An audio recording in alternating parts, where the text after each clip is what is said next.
Magandang araw sa inyong lahat at welcome sa aking channel. Nagbigay ng opinyon ng aktres na si Julia Montes kaugnay sa pagbibigay ng murang engagement ring. Para sa kanya, hindi dapat gawing malaking issue ang halaga ng isang material na bagay. Say nito, "For me, parang hindi big deal kahit nga walang engagement ring at mag-propose at ipakita na ikaw yung gusto niyang makasama."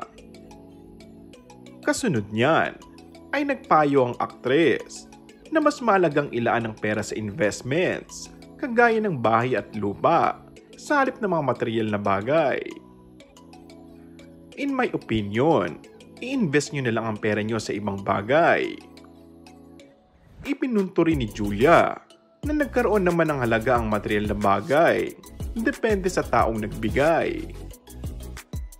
Pwede kasi siyang maging issue at pwede din siyang maging hindi issue kung napag-uusapan.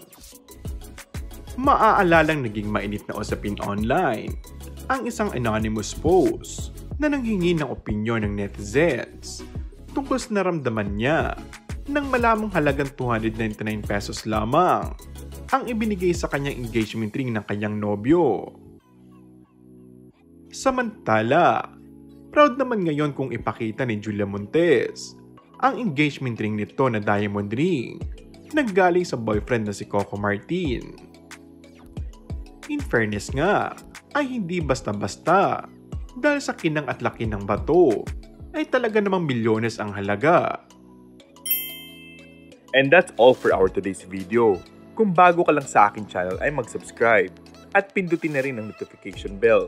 Maraming salamat!